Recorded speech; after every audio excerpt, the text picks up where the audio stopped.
Good morning dear students. In this video I will discuss about the Newland's law of octaves. In 1866, an English chemist John Newland proposed a new system of grouping elements with similar properties. He tried to correlate the properties of elements with their atomic masses. ठीक है? He arranged the then known elements in the order of increasing atomic masses. जिस इनका जो classification था that is also based upon the increasing order of atomic masses. He started with the element having lowest atomic mass, that is hydrogen. It has atomic mass nearly equal to 1. ठीक है? And ended at the thorium, which has the 56th element in his classification. Means thorium was the last element at that time. He observed that जब हमने arrange किया तो he observed that every eighth element had the properties similar to that of the first. ठीक है? Means ये observe किया कि जो every eighth element है उसकी प्रॉपर्टीज जो हैं फर्स्ट एलिमेंट के साथ कोरिलेट कर रही हैं या सिमिलर हो रही हैं. It means every eighth element की प्रॉपर्टीज जो हैं वो रिपीट हो रही हैं, सिमिलर हो रही हैं. दस he suggested that when the elements are arranged in the order of increasing atomic masses, the properties of every eighth element are a repetition of the first element. ठीक है? It means when the elements are arranged in the increasing order of their atomic masses, so after a particular interval of time, it means you can say after every eighth element, the properties of the elements are repeated या similar. ठीक है? So Newlands called this relation as a law of octaves. इसी relation को law of octaves कहा जाता है. ठीक है? And this is similar to the musical scale. Musical scale आप जानते हैं.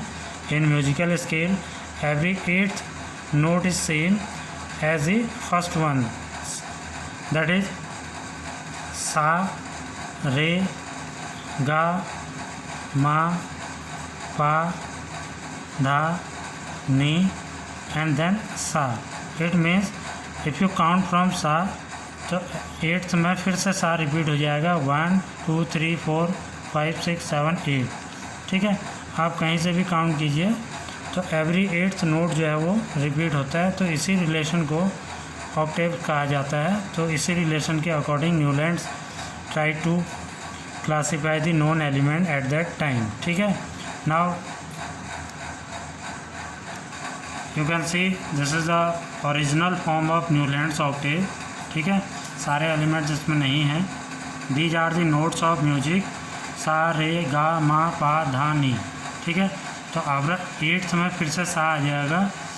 यहाँ पर मैंने ये वेस्टर्न म्यूजिकल नोट्स हैं, डो, रे, मी, फा, सो, ला, थी. ठीक है? These are western musical notes. So if you look carefully, अगर यहाँ पर हम कोई भी एलिमेंट ले लें, for an example we take sodium. ठीक है? Sodium is the eighth element starting from lithium. अगर लिथियम से स्टार्ट करते हैं तो एट्थ एलिमेंट आएगा सोडियम. ठीक है? And the properties of lithium and sodium have been found to be quite similar. ठीक है? You can count 1 2 3 4 5 6 7 and 8. ठीक है? This is the eighth element sodium. Similarly एक और ले लेते हैं कैल्शियम. ठीक है? Calcium is the eighth element from the magnesium. Calcium eighth element होगा, लेकिन कहाँ से? मैग्नीशियम से. If you start counting from magnesium 1 2 3 4 5 6 7 and 8, तो eighth element will be calcium. So the magnesium and the calcium have the similar properties. ठीक है? So that is why जो ये आपको कॉलम दिख रहे हैं, इन कॉलम्स में जो है जो जितने भी एलिमेंट्स हैं they have the similar properties according to Newland. ठीक है? So this is a part of original form of Newland's octave. ठीक है? You can see ये आपके NCERT में भी मिल जाएगा. ठीक है? इसमें hydrogen, lithium, beryllium, boron, carbon, nitrogen, oxygen, fluorine, sodium, magnesium, aluminium, silicon, phosphorus, sulphur, chlorine, potassium, calcium, chromium, tin, manganese, iron, cobalt and निकल, कॉपर, जिंक. ठीक है? इसके बाद yttrium, indium, arsenic, सेलियम, bromine, rubidium, strontium, then cerium, and this is lanthanum, and this is zirconium. ठीक है, these are few elements which was classified the Newland.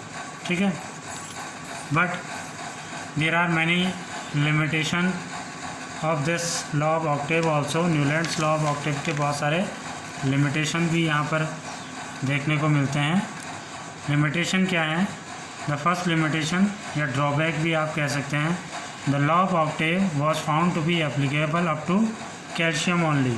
ठीक है, it means it was not applicable to the element of the higher atomic masses. Atomic means calcium के बाद जो elements हैं they have higher atomic masses, तो वहाँ उन elements के लिए लॉ एप्लीकेबल नहीं है. It means after calcium every eighth element do not possess the same properties as those possessed by the elements laying above in the same group. Calcium के बाद अगर आप टेबल को देखें, कैल्शियम के बाद जितने एलिमेंट्स हैं उनमें एवरी एट्थ एलिमेंट की प्रॉपर्टीज जो हैं वो रिसेंबल या सिमिलर नहीं होती हैं. फॉर एन एग्जांपल, कैल्शियम के बाद क्रोमियम आता है.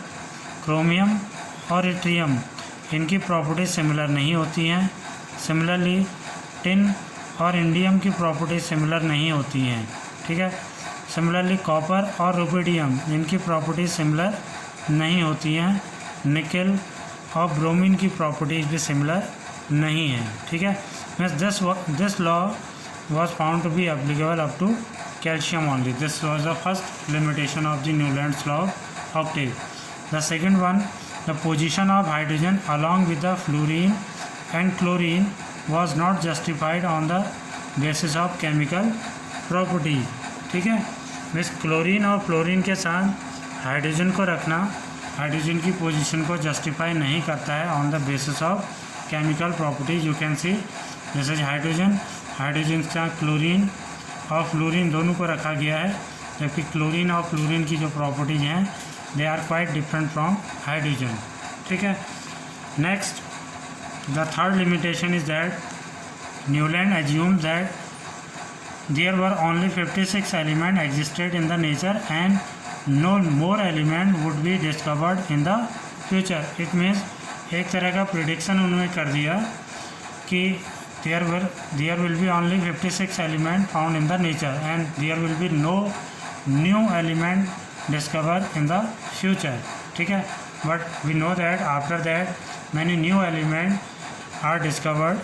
ठीक है, तो न्यूलैंड्स का जो प्रिडिक्शन था वो फेल हो गया. ठीक है, several new elements were discovered after that whose properties did not fit into the law of octave. बहुत सारे ऐसे एलिमेंट डिस्कवर किए गए after that. And the next drawback is that